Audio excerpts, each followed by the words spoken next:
welcome to this podcast of Sensation. Here I am joined with my co-host Anthony Sino. Welcome, Anthony, to our last podcast of 2020. How are you doing? I'm doing good, Pat. Thanks. Yeah, been it's pretty crazy that 2020 is almost over. It really seems like forever ago since 2020 started. Um, right? January seems like a very, very long time ago. It almost feels like 2020 had enough things going for 2 years worth of stuff. So it's gonna be pretty cool to see the calendar turn. But yeah, I'm just really excited for today the what we're gonna look back on. Yeah, most definitely. For me, the 2020 has been one hell of a year. We started off with COVID, and then the league stoppage in across all the major sports, to a whole bunch of the really at the end of the day, some of the more important topics, as in racism and social justice issues, um, you know, more open conversations around homophobia in the sport of hockey and in sport in general, to racism in hockey and in the sport in general. And we also looked at mental health and really, where the NHL is hopefully beginning to evolve in the way of, less fighting and more, really taking, mental health issues and making them a really important issue that becomes not only for the players, but for the league and for its fans. Because for so long, we kind of took it for granted, some of these players' health. And it was nice to have guys like Dan Carcillo come on and share their experience, because I think it offers a different context. Sorry about that. A different No context worries. to what we've come accustomed to from the world of hockey. If the season hadn't been interrupted, I think we would have lost out on these really key and important cultural touchstones throughout the year. I just want to kind of get your thoughts on some of the interviews that we discussed. Maybe not necessarily just pick one, but maybe just overall, like, what was your key lesson that you took away from 2021? To me, it was definitely to I'll definitely say it's to appreciate what we have, right? Of course, 2020 is has been a crazy year, and a lot of people lost loved ones this year. And the sad thing is that those, now people have to go through the holidays, in a smaller setting, for safety purposes, public safety reasons as well.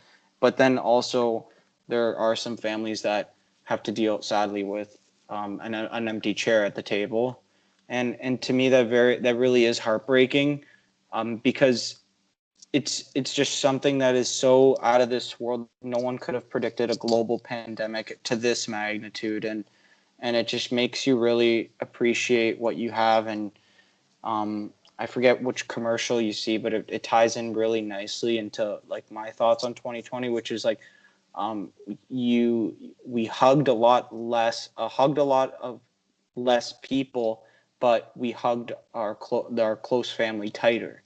And to me, that's something that makes a lot of sense. And it just really ties in to the takeaways for myself in 2020. Just really appreciate what you have, and also to listen, right? To be a good listener, and to always truly understand someone else's side of the story. Because if we're not listening to other people, then you're just going to be stuck in your own predispositions. And to me, that just doesn't make any sense. There's no way to evolve that way. There's no way to grow up that way. So those are my takeaways from 2020. For me, you touched on a lot of the key ones for me. The appreciation for family and friends. 2020 wasn't necessarily an easy year for myself and my family. We lost a lot of family and friends, not necessarily directly to COVID, but just in general. And it really made me appreciate a lot of the smaller moments in life that, we do take for granted.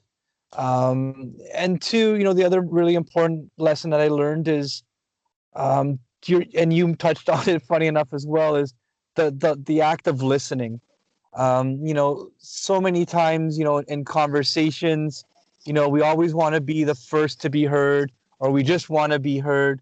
But really, the art of communication, and where you learn the most is when you're listening. It's when you put yourselves in situations where, you're made to feel uncomfortable. You're having your opinions challenged. Um, we covered a lot of difficult topics this year. Our first major interview was with Dan Carcillo, and we looked at mental health and, and fighting in hockey, and, the reasons why, the NHL is trying to push towards a non-fighting league, and why it's so important, and player health, and, seeing players as human beings and not these gladiators that are there for our entertainment only. And really seeing the human side of the sport, of the players and managers and everyone involved in it, but then to see the personal side of our communities, our neighbors that are struggling and going through their own personal battles. I know with COVID, also we saw a huge onset of mental health and a lot of people feeling lonely. So, trying to be an ear to listen to, but then also being a source of positivity, just that one gesture of positivity, can make that next person's week. You just never know, the impact that you can have. And, I didn't realize, and I didn't necessarily appreciate our impact, when I was starting to get emails and calls and text messages and direct messages about some of the topics that we covered, and the appreciation and having some of our listeners share their own heartache and their own stories, really allowed me to gain a different perspective on life, on the sport of hockey, and who I want to be as I continue to evolve as a human, because you can't stop learning, you can't stop evolving. And I'm really grateful for the guests that came on and put themselves out there and shared some really horrible personal, tragedies and stories. But on a positive note, so many of them are taking, their challenges and are trying to make the lives of others better. So, that was another one of my huge takeaways for 2020. Yeah, of course, right? Like,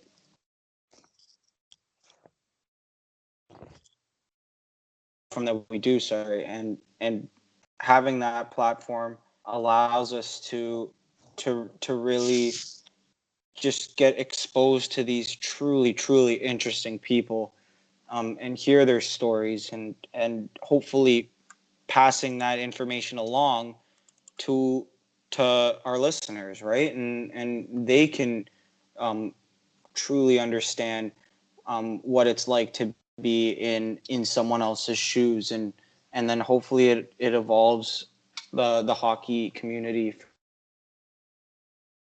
Yeah, it's, for so long, we had a certain perspective of the sport. I know I did. And I know so many of our interviews, gave me a sense of pause, be it our interview with Mark Frazier, our interview with Brock McGillis, interview with Dan Carcillo. Each brought a different story within the sport of hockey to the forefront. Mark Frazier discussed some of his heartache and some of his difficulties coming up in the minor hockey league, and some of the stories of other, people of color that were playing hockey at the same time. We heard the Dan Carcillo story about, some of his issues with concussions, and how that impacted his mental health, and how that, probably really limited his career.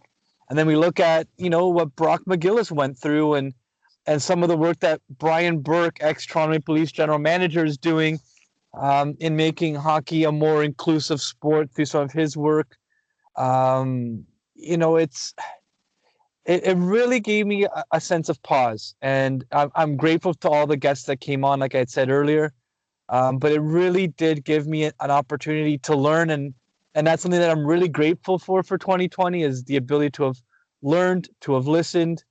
Um, and I think for me, one of the most impactful interviews that we did was the one with Dan Carcillo.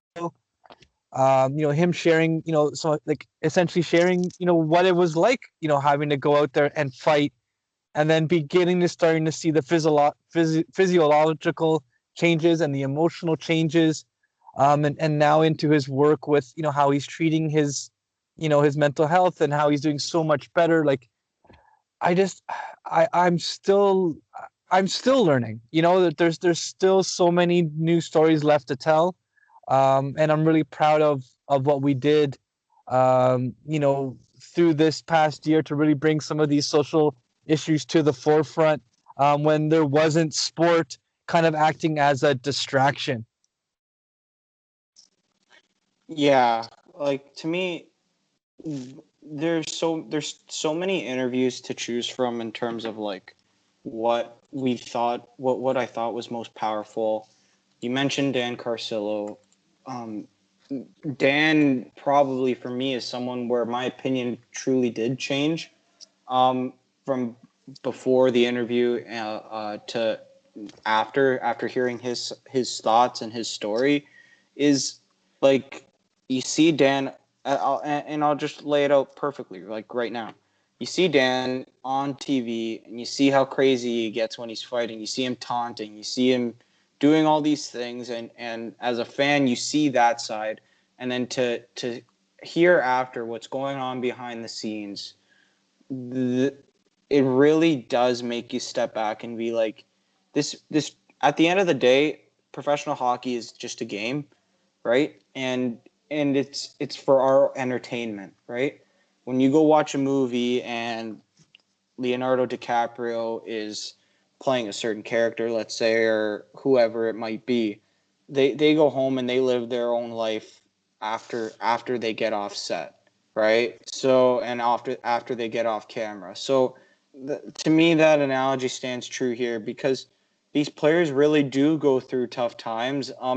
And it's really a shame that the league doesn't do more to help these players have a life after hockey, right? And that gets lost on people is that most of these guys are done their hockey careers. Let's at best case 35, right? You hope to live your life until you're 80, let's say 85.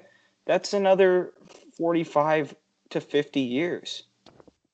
So to me, it's just like, what are these players doing after hockey? Are there mechanisms in place to make sure that these players have access to what they need, whether it be mental health services, whether it be pain relief, a job after hockey? These kind of things need to really be nailed down for the future, right? And it goes back to just setting a standard for what hockey's going to look like in the future, right? We want kids to play hockey. The numbers have stayed stagnant for many years, and it's because the sport's not evolving. Yeah, the sport of hockey, and when we touched on this in our interview with Mark Frazier, was the sport of hockey also isn't the most accessible. It's not accessible to people of color. It's not accessible to a lot of other minority communities. Low Um, income housing, like low low in, income yeah, families. yeah. Low income families are really struggle to get into the sport, and it's if hockey is to grow into the new millennia, uh, our national sport should represent the national population, and it should be more reflective. And the whole slogan of hockey is for everyone. It can't just be a slogan. Like we you hear it all the time, and NHL does a lot of these like one-offs, and they have all these programs throughout the season. But it really has to start filtering down through to the grassroots level, where a child's entire outlook on the sport starts right at the grassroots level. It's not in the NHL. If we're expecting a child to gain some positive reinforcement at the NHL level, then we've already lost them. Like hockey needs to be accessible. Hockey needs to embrace those the larger community, and it needs to become more accessible. We need to make hockey more affordable, because there's so many stories that we could be losing out on. That if we begin really knock down all the barriers, who knows what other stories can come. We look at the Toronto Maple Leafs, for Who example. knows We what have other athletes can come through? exactly, like we look at the Leafs. Austin Matthews, for example, like his whole, he's half Mexican, born in Arizona, got his first, California, taste, California got from Arizona though. yeah, and then he gained his whole experience through being taken to a Coyotes game from his uncle, and Mm-hmm. those are the types of stories that I think, shouldn't be the exception. It should just get to a point where it becomes the norm, where, like we should be looking at other stories, because I think that's what's going to make hockey so rich. We're losing potential athletes to, because of some of the barriers, because of some of the racism that happens through the minor league system, through a lot of the politics. Like it's if there's one thing that I did take away that kind of left me thinking, was just the lost opportunity that we miss out on when we allow this to fester in a sport, especially at the grassroots level. And I think what to extend this further in terms of what a problem with especially youth hockey that I see a lot now is that the game is professionalized at such a young age now that it turns people off like right away. There and it's not necessarily something that maybe I can't recall whether Dan or Mark or even Anthony Stewart touched on this, but like there's no reason why your 10 or 11-year-old kid needs to wear a suit to his hockey games. There's no reason why an 11-year-old kid needs three skill coaches, a power skating coach, he needs a stick handling coach, he needs a shooting coach, and that's outside of his regular team commitments. The game is. I feel like it's gotten to a point where it's past the boiling point because of the way that the game is marketed. And we talk about Gary Bettman. People that know me know that I'm not a fan of him. I think that when you have a lawyer that is at the face of your game, it's not. He's not there to grow the business. He's there to be a representation for the owners who really only care about that bottom line, right? So to me, you need someone there that can just get the best athletes to pick up a stick as opposed to going to pick up a basketball or a soccer ball or a volleyball or whatever it is, or baseball, anything like that. You need to be able to get these kids into arenas, getting them equipment at a subsidized rate. But the NHL is refusing to do these things at a more increased level, and you're going to see that it's going to have a tremendous effect on the game. And you're going to see it with the Canadian national team when the lack of talent isn't building. And the problem I see the most is that people compare themselves to the best. Now, stick with me here, and this might be a little bit of a ramble, but you see Connor McDavid, you see the documentaries, you see that he trains with Gary Roberts, you see that he trains with Performance Edge Pro or whatever that hockey school is.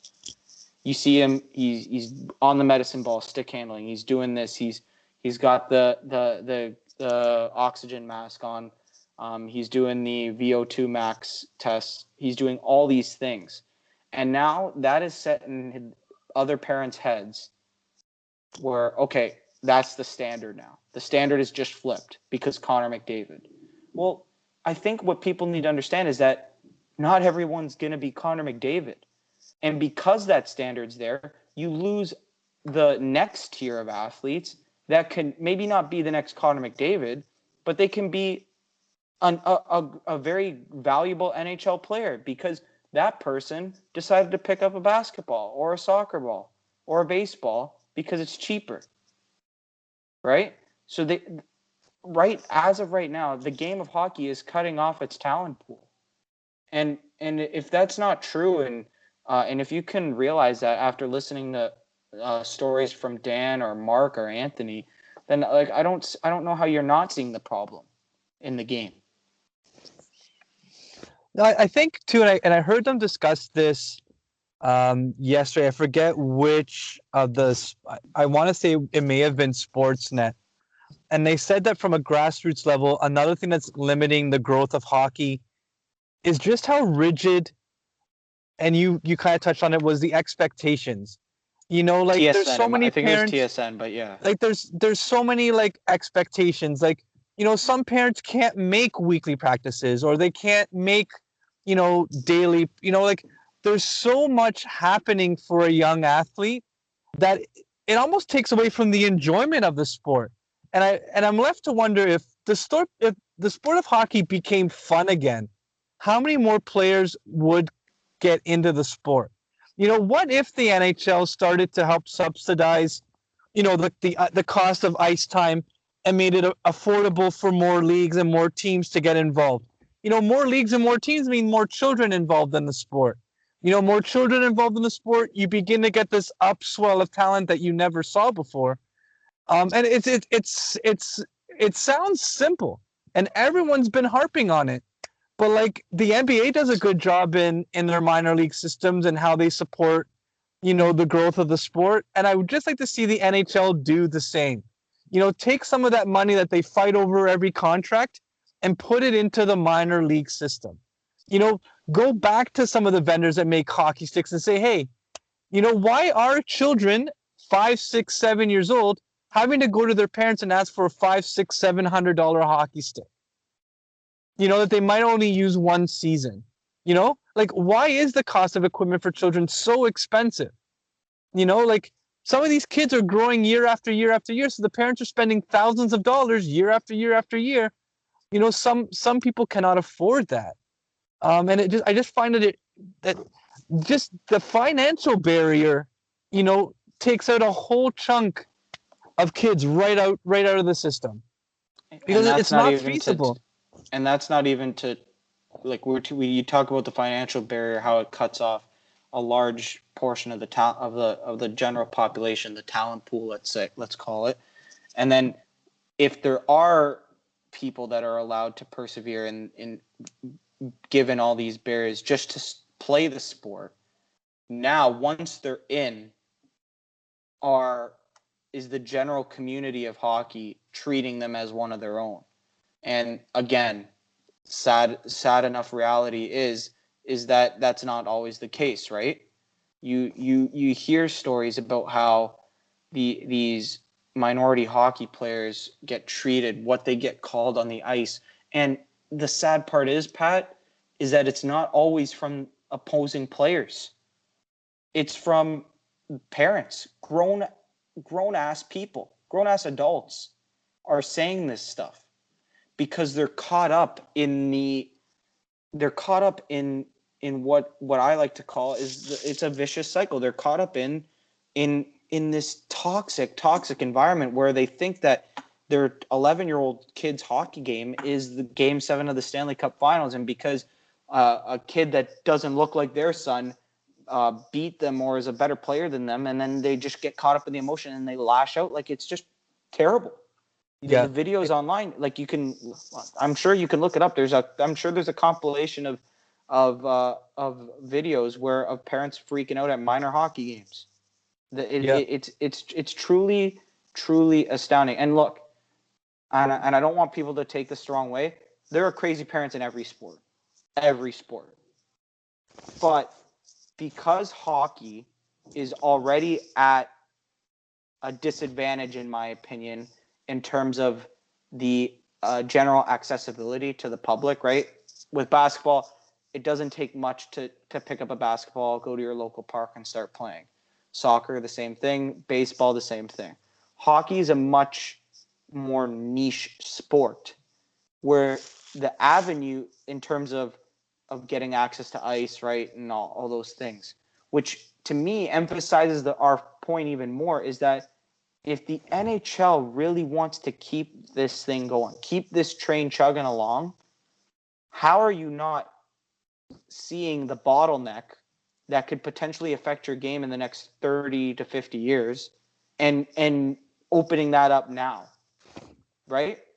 Because our generation, they're going to have kids, they're going to start playing hockey, right? And if that next generation after that is not going to play hockey, where's the sport in 50 years? It's not going to be in a very good spot, I'll tell you that. No, and it's funny because, there's this constant debate in hockey, what's a hockey market, what's not a hockey market. And really, this whole idea of accessibility, be it race, be it financial, whatever barrier, it's when you even look at smaller markets in the United States, how best to sell a sport than to create storylines and to create athletes within that state, that city, that province that people never thought of, like producing the next Austin Matthews, producing, the next PK Subban or Mark Frazier. It's those stories that sell the sport in non-traditional hockey markets. Like I've always, and that this is something that I've taken away and I've really thought long and hard about, is why are there so many non-traditional hockey markets? It's a sport like anything else, really. It's how the NHL has sold it. It's how it's made it accessible to young kids to get into it. It's the people that it projects as its face and the impacts that some of their comments make, be it, like we heard some of the crazy stories coming out of Calgary, with Bill Peters, then we heard some of the comments made by Don Cherry. Like, these are the faces that people attach to the sport. And then we look back and we say, well, why isn't it growing? Why are there so many non-traditional hockey markets that aren't growing? Like, why is the NHL struggling in certain markets? It's because the sport doesn't resemble the marketplace. Like every other sport, basketball. And I think what it is, Pat. And I was discussing this with some friends actually last week. Is that it in the United States, the population is so great, and that for the NHL to compete with these other sports and basketball and football and stuff like that, like, maybe it's just too big of a task to bear. And like, I get it. Like, going up, the NFL is so much bigger. The NHL doesn't make a dent in what the NFL makes, right? And it's going to be similar in the NBA soon. But where you can make that difference is just, you got to be able to make it affordable. Get it to a point where these people are choosing a stick over a basketball, or a soccer ball, or a football, right? Because if you can show that really this sport you can thrive in, right? And when they have examples of minority hockey players thriving in the NHL, promote them. Promote the shit out of Yeah, and I think too, millions of eyes. Yeah. No, and I think too, just making the sport fun. Like, I know I touched on this earlier on in our podcast, but making the sport fun, like, like maybe opening up some free rinks for free ice time for children to just get on the ice and shoot the puck around. Like, hockey doesn't have to be so stuffy. Like, some of my fondest memories growing up as a child was playing ball hockey in the middle of the road with a bunch of my friends and, pretending I was Doug Gilmour and pretending I was, at one point when I would play goalie, Felix Potvin or Grant Fuhrer or whoever it was I was following at the time. Like, the sport of hockey has become such a business that it forgot what it was. And I think that to really open the doors and really get more people involved is you have to make it fun. We like minor hockey, like even just house league becomes so competitive and I don't think the children really enjoy, then that becomes their first takeaway of something that, they would love to gain that passion in, is, making the sport fun, being able to maybe buy a hockey stick and just jumping on a patch of ice somewhere and, playing the sport and having fun. And, like, I forget who it was that was mentioning it, and how and why the European game grew so quickly was they're more of a skill and fun game. Like, they throw a bunch of kids on the ice, they throw a puck, and it becomes fun. And you just that's where the passion grows from. You grow passion for something when you enjoy doing it. And if you're being yelled at such a young age, and you're being ostracized, or maybe you're told you're too short or too small, or whatever the case may be, that you can't do something, you're dealing with impressionable minds. And children don't know the difference. So when they're being told they're not doing something right, or they can't do something, then they look to something that they can do. You know what I mean? Like, there's so much of an opportunity for the sport of hockey to grow, by just bringing the fun back and injecting that into hockey, for especially at the grassroots level, and like leaving the developmental stuff when kids get into their teens. And where you can kind of, at least at that point, they've had their fun. Those that really rise to the top will rise to the top. You've knocked down all the barriers to allow as many people in. And you grow these leagues, and you see where hockey can go, and you create the stories that then begin to reflect the marketplace. And then when the stories begin to reflect the marketplace, then you bring new fans in. It just 2020, if that's one lesson, is just hockey as a whole really needs to have its doors knocked down, and the kids just need to have fun again. I completely agree, Pat. It's again, don't make it a business. Don't make it don't make it something where it's like kind of like a means to the end. Don't treat minor hockey like this is just another step to the pros. This is just another step to the junior hockey. What if the kids should not even be thinking about what the next level is, at least until they're like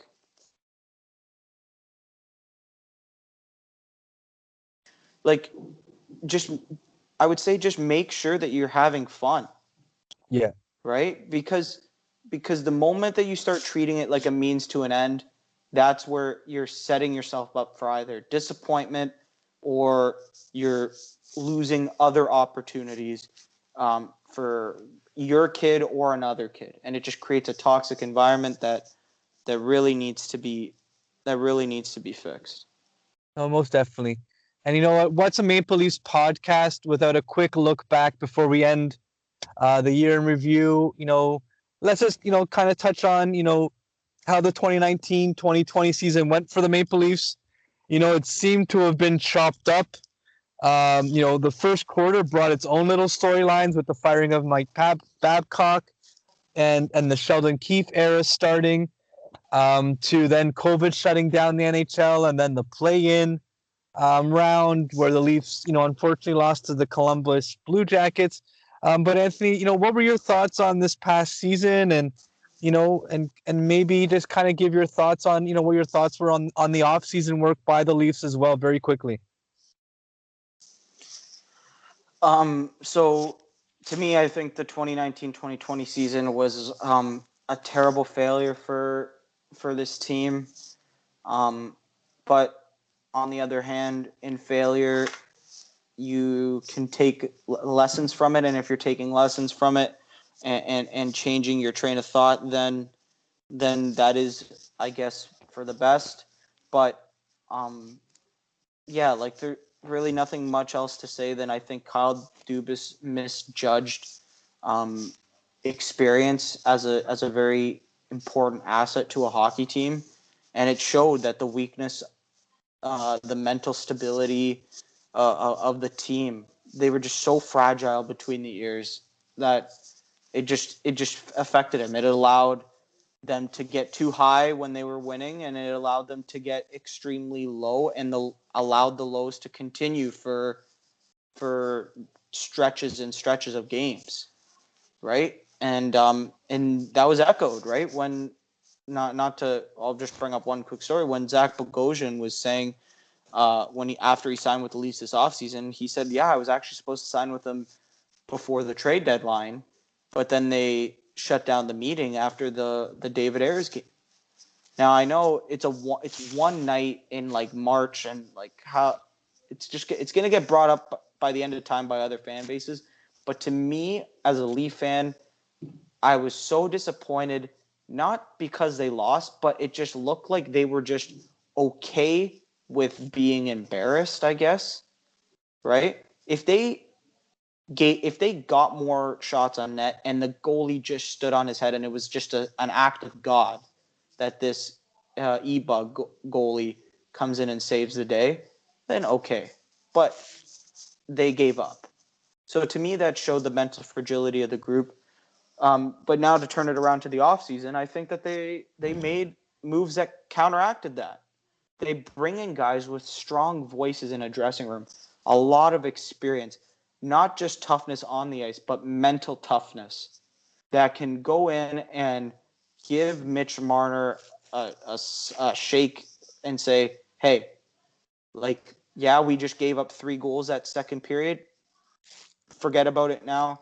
Go and be a special player in the third. And I don't think they had that last season. No, I think for me the biggest takeaway or a couple of different storylines that was the difference of the rookie coach. I think they finished in the high sixes for winning percentage, almost a 700 winning percentage if I'm not mistaken, under Sheldon Keefe. If you remove the time with Mike Babcock, I thought we started to see a little bit more of the skill game. They did lack on the defensive side of the puck. And Anthony, I think you did touch on, a lot of the key topics. I think there was still a lot of mental immaturity in that locker room. And that's not to put it on the guys that are no longer with the team. Like, that's not to say it was 100% Kapanen's fault or Andreas Johnson's fault or any of the players that are no longer on the team. But I think the team needed a different element in the locker room. I think, luckily for management, they assessed who they wanted their core to be. And, they stuck with the Nylander, Riley, Tavares, Marner, Nylander core. But I think they finally offsetted it with a nice bunch of those that have been there, done that. In the case of Joe Thornton, that, wants to win. He wants to win the Stanley Cup. He wouldn't have left, the San Jose Sharks team that he's been the captain of for years if he didn't.